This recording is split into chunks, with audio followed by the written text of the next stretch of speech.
On débute nos rencontres du jour. C'est notre journée en compagnie de la mairesse de Saguenay, Mme Josée Néron, qui est avec nous présentement. Bienvenue à l'émission. Ça va bien? Oui, ça va bien, merci. Écoutez, on va débuter avec les dossiers les plus près de l'actualité. Les disons. dossiers chauds. Ben c'est ça. On parlait du Centre Georges Vézina. On sait, le résultat de l'analyse qu'il y avait eu. Bon, la structure au niveau du toit, on va la renforcer. Exact. On a su donc que c'était l'entreprise Proco qui avait décroché le contrat de 275 000 275 000, c'est ce qui nous a été présenté hier. Donc, c'est ce qu'on a décidé. C'est l'entreprise qui a été choisie pour pouvoir faire les travaux. Oui. Le principe, c'est de renforcer toutes les fermes du toit pour permettre la réouverture du Centre Georges. Aux alentours, le contrat est donné pour qu'on puisse réouvrir le Centre Georges autour du 13 ou 14 mars prochain. OK.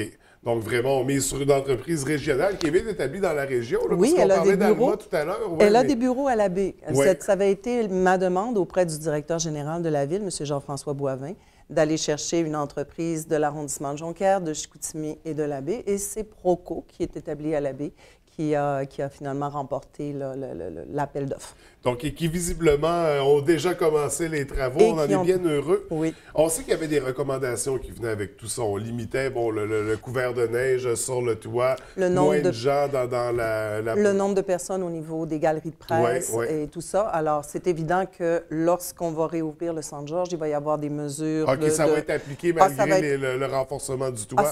Ça doit. Les conditions sont là et nous permettent à ce moment-là de pouvoir prolonger l'utilisation du Centre Georges jusqu'en 2024. Oui. Mais on n'aura pas le choix. Même si on va avoir renforcé le toit, on doit quand même appliquer les conditions qui sont de limiter le nombre de personnes sur les passerelles, de continuer quand même de déneiger le toit. Mais on comprend, ce sont toutes, et d'ailleurs c'était la même chose au niveau du rapport Roche, ce sont toutes des conditions qui sont de nature temporaire. On ne peut pas dire qu'on va faire ça pendant 20 ans de temps. Et c'est pour ça qu'on a demandé à la firme Gemelle de nous établir une date de tombée, et c'est vraiment 2024. OK, donc ça va être bon jusqu'en 2024. À ce moment-là, on se re-questionnera. D'ici là, le conseil doit statuer. On a une rencontre la semaine prochaine pour pouvoir justement continuer d'analyser le dossier. Les options sont toutes sur la table. Les conseillers m'ont demandé d'avoir, si vous voulez, un ordre de grandeur au niveau des différentes options quant au coût. Puis on va cheminer dans le dossier, mais je dirais, la chose intéressante de tout le développement du dossier, c'est que maintenant, on sait qu'on a jusqu'en 2024, ça nous donne quand même un certain temps pour pouvoir se positionner, analyser vraiment le dossier correctement et faire le bon choix. Donc, on saura si on restaure ou on bâtit à neuf pour 2024. Ça sera à découvrir.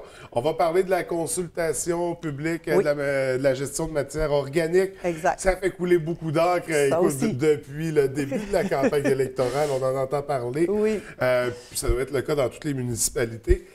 Premièrement, on va revenir sur la consultation. Ça s'est bien déroulé. On parle de combien de gens qui ont participé à la rencontre? Je dirais à peu près 80 personnes par séance. Oui. Il y avait également, les gens pouvaient le regarder là, en web diffusion. Je tiens à dire, une des choses qui est vraiment particulière à Saguenay, c'est qu'on est la seule ville à avoir consulté au niveau du mode de collecte.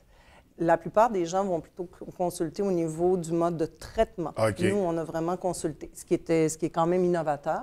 Puis, on démontre qu'on a vraiment, on est intéressé à savoir ce que la population veut. On sait que ça a donné suite à certaines pétitions. C'est correct. Moi, je trouve ça correct parce qu'à quelque part, ce qu'on voulait, c'est que les gens en parlent, que les gens prennent conscience qu'à quelque part, ça va avoir un impact sur leur quotidien, puis qu'ils doivent s'y intéresser et, s'ils le désirent, venir faire valoir leur point de vue. D'ailleurs, les gens ont encore jusqu'au 26 mars 4 heures pour pouvoir déposer un mémoire. Et on s'entend, un mémoire, ça n'a pas besoin d'être 26 pages. Là. Ça peut être juste une page où j'explique, moi, mes appréhensions, puis ma façon de penser, pour pouvoir aider, faire cheminer la réflexion, s'assurer que le conseil, lorsqu'il va prendre une décision, choisissent la décision qui est la plus gagnante pour tout le monde. Donc, la population est vraiment invitée à participer, mais on sent cette participation-là. Comme on disait, il y a une pétition qui a été déposée au Conseil cette semaine par l'équipe de KIC Radio X. pétition qui a réuni un peu plus de 3000 signatures 3000 quand même. C'est signatures. impressionnant. Effectivement. C'est impressionnant de voir la démarche ou l'intérêt qu'a la population dans ce dossier-là. Il faut dire que la pétition, par contre, c'est une pétition contre la collecte mensuelle des déchets. On a un peu détourné la question, je trouve. C'est une pétition qui porte justement sur la fréquence de collecte finalement de la poubelle, là, des résidus ultimes du bac vert. Alors, les gens se sont exprimés sur leurs appréhensions par rapport à la fréquence de ramassage. Maintenant, ce sera à nous de statuer, mais on s'entend que si jamais on choisit le bac brun et que ça suppose que je repasse 2 fois plutôt qu'une pour aller ramasser le bac vert, parce que si on choisissait le bac brun, l'option, pour être sûr que ça reste à un prix raisonnable, c'était de faire la collecte du bac vert, de notre poubelle, une fois par mois. Ouais. Donc, considérant que la plupart de nos déchets allaient aller dans le bac brun qui allait, lui, être ramassé aux 2 semaines, le service de l'environnement du développement durable disait que ça devrait aller. Mais c'est sûr que pour les jeunes familles qui ont des couches, des choses comme ça, là, c'est un petit peu plus compliqué. Donc, les gens se sont exprimés à savoir pour eux, ça semblait peut-être pas évident d'avoir une collecte au mois pour ce qui est de nos déchets ultimes.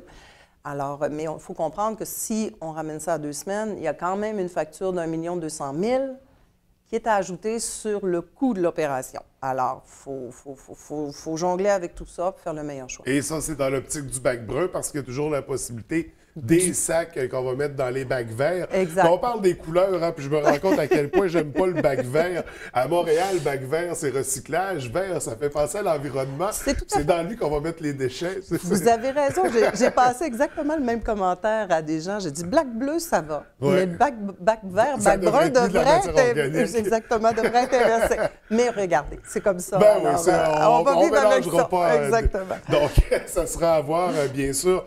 Il reste quelques temps. Comme on dit, on a dit 24 mars pour déposer un mémoire. Exactement, jusqu'au 24 mars pour déposer le mémoire. Donc, un dossier... 26, excusez-moi. 26 mars. 26, bon, 2 jours de plus. Oui. Pour ce dossier-là, on invite la population, bien sûr, à se manifester.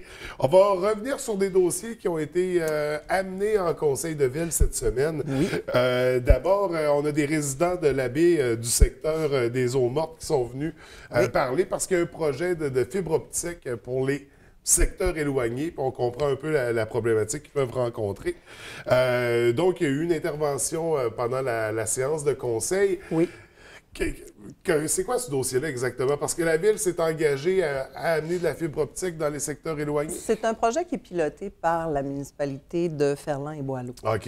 Ils ont réussi, ils ont obtenu une subvention de près de 900 000 pour pouvoir installer la fibre optique dans leur secteur. Oui. Maintenant, ils sont venus nous voir, mais on se comprend, on était en tout début de mandat, voir si Saguenay était intéressé à embarquer dans le projet. Ça permettrait de doter de fibre optique le chemin juste Asa-Simard. Nous, on avait comme mis le dossier un peu de côté. Vous comprenez qu'on a eu plusieurs dossiers, plusieurs chats à fouetter. Et ils sont revenus à la charge dernièrement en nous disant, puis des citoyens justement du secteur, nous sont venus en disant, nous, ça nous intéresse réellement que Saguenay analyse la possibilité d'embarquer dans l'aventure. Donc, c'est un projet qui est très intéressant. Il va y avoir une rencontre dans les prochaines semaines avec les gens, puis on va regarder à nouveau le projet. Parce que, oui, on comprend que ça peut toucher plusieurs personnes dans le secteur. On va regarder au niveau des coûts, qu'est-ce que ça suppose pour Saguenay, puis on va regarder si on embarque dans l'aventure ou pas. Un travail qui va certainement se faire en collaboration avec Bell ou Derry Télécom. Sûrement. En tout cas, moi, je souhaite que ce soit l'option 2. Ça sera à voir, mais c'est ça. Une belle collaboration, en fait, avec la municipalité de Ferland et Boileau. Également, un dossier qui est revenu, un dossier qu'on entend parler depuis longtemps, mais qui est revenu plus particulièrement sur la table cette semaine. Le deuxième pont à Saguenay, le conseiller Marc Peterson qui est revenu à la charge. Mais là, en conseil, on a pris position et on a décidé de demander une étude pour le deuxième pont. Une étude socio-économique. Alors, si on se réfère à, je dirais, à l'aventure de l'autoroute, de la route à 4 voies dans le parc des Laurentides, Mme Larouche, à l'époque, avait demandé une étude socio-économique. C'est comme le premier document dont on a besoin pour ensuite pouvoir aller frapper au ministère parce que et sans dire... ça, on n'aurait jamais eu... Voilà. Dire au ministère, voilà le document qui prouve que j'ai besoin qu'on investisse, qu'on commence vraiment à travailler ce C'est dossier-là. rentable comme projet. Il y a eu d'autres études précédemment, des études de départ-destination là, pour savoir de quelle façon les gens se déplacent, mais ce n'est pas avec ce genre d'études-là qu'on peut demander au ministère de commencer à avancer des fonds. Ça prend vraiment des études socio-économiques. Donc, cette étude-là, elle a été demandée par l'ensemble du Conseil. Comme le disait M. Peterson au Conseil, l'étude, on va la commander. Et si elle dit qu'on n'en a pas besoin, bien, je vais arrêter d'en parler. Alors, je pense que... Mais je pense que c'est pas juste uniquement pour ça. Il y a quand même énormément de gens qui vivent sur la rive nord du Saguenay. Veut pas, le lien d'un seul pont, on l'a vu en 2013, c'est pas toujours évident au niveau de la circulation, même dans certaines périodes. Donc, je pense que le fait que le Conseil... D'ailleurs, ça a été quand même... là, pas unanime, mais majoritairement, fortement majoritairement, demandé par l'ensemble du Conseil. Donc, je pense que c'est une étude qui va être intéressante à obtenir. Puis quand il y a des travaux, puis à l'heure de pointe, le pont du Buc n'est pas toujours agréable à traverser, d'en avoir un deuxième. C'est un pont. C'est ça. Donc, ça sera à découvrir cette étude qui va être demandée, j'imagine, dans les semaines qui suivent. On devrait avoir des résultats pour quand? C'est auprès du ministère des Transports du Québec. Alors, j'imagine qu'on va avoir une réponse, là, du moins d'ici les élections. On verra, mais vous comprenez que comme conseil, comme élu, notre travail, c'est de justement revenir à la charge et demander au MTQ, faire le suivi du dossier. Une fois déposé, c'est sûr qu'ils en reçoivent des demandes et des demandes à travers... Exactement. Il faut s'occuper de nos dossiers à nous. Donc, super. On va parler de Saguenay, ville intelligente. Oui. Avant, j'aimerais juste qu'on démystifie, c'est quoi une ville intelligente? Une ville intelligente, c'est une ville qui a je vous dirais, des dispositifs en place pour pouvoir mieux communiquer avec sa population. Okay. Donc, elle est plus intelligente, même parce la population a des moyens de lui, je vous dirais, de lui rapporter des problèmes ou de communiquer avec elle pour lui donner des idées ou des choses comme ça. On pense aux médias, aux réseaux sociaux. Je vous donne des exemples. Je me promène dans la rue, il est tard le soir, je m'aperçois qu'un lampadaire est brûlé. J'ai une application, je peux dire lampadaire tel coin de rue brûlé, j'envoie. Le système gère la demande, l'envoie au service. Le service opère la réparation et ensuite, il y a un retour vers le citoyen pour dire lampadaire réparé, si jamais problématique, s'il vous plaît, nous recommuniquer. Wow. C'est ce genre-là. Ça peut aller jusqu'à dire ne venez pas ramasser ma poubelle, je n'ai rien cette semaine. Donc, le camion va passer directement dans la maison sans penser avoir... Parce qu'il y a comme on va dire un sensor, une puce intelligente sur la poubelle qui, elle, peut vérifier s'il y a matière à ramasser ou pas. Toutes sortes de moyens comme ça. Il y a un sondage, parce que ça, c'est vraiment un programme qui est très intéressant pour Ville de Saguenay. C'est un concours. Et des villes de moins de 500 000 habitants peuvent remporter un montant de 10 millions de dollars pour pouvoir mettre en place des programmes du genre. Ça permet d'améliorer le service à la population, ça permet d'améliorer la communication avec notre population. Et on veut remporter ce concours-là. Mais qu'est-ce qu'on doit faire? La première étape, voilà, c'est ça, c'est important. La première étape, c'est on doit sonder notre population sur ce qu'elle veut comme ville intelligente. Donc, il y a un sondage en ce moment qui est disponible sur le site web Saguenay, VI comme ville, vi.ca. Donc, vous pouvez aller sur le site. C'est rapide, je l'ai fait, moi, hier. Ça ne prend même pas 5 minutes. Et ça vous permet de remplir, de donner vraiment votre avis sur ce que vous voudriez comme ville intelligente. C'est très court comme sondage. Très, très court. Si vous n'avez pas accès à la maison au web, vous pouvez aller dans les bibliothèques de la ville pour pouvoir répondre au sondage. Et on apprécierait réellement que la population embarque je vous dirais, dans tout le processus. Ça nous débloque des sous pour avoir des alternatives comme on a présentées. Effectivement, et je pense que si on démontre, parce que vous comprenez que ce que le gouvernement veut voir, pourquoi on nous demande de sonder la population, c'est est-ce que la population est rendue là? Est-ce que la population est intéressée par un projet du genre? Donc, plus j'ai de gens qui vont remplir le sondage, plus je démontre que j'ai un appui de ma population et que la population est intéressée à présenter sa candidature et éventuellement gagner. Alors, ça prend une mobilisation des Ça prend gens une parce mobilisation. que c'est un concours à l'échelle nationale, donc tout le Effectivement. Canada va participer Effectivement. à Saguenay. Il faut se démarquer des autres. On invite les gens. On a dit saguenayvi.ca. CA, et on a jusqu'au 25 mars pour OK. remplir le sondage. Ce qui est intéressant de ce projet-là, c'est que c'est parti vraiment, encore là, d'un comité de citoyens, des gens de toutes sortes d'institutions, des individus comme des gens des institutions ou de l'entreprise privée. Ville de Saguenay s'est joint, parce que c'est Ville qui doit présenter le projet, la candidature.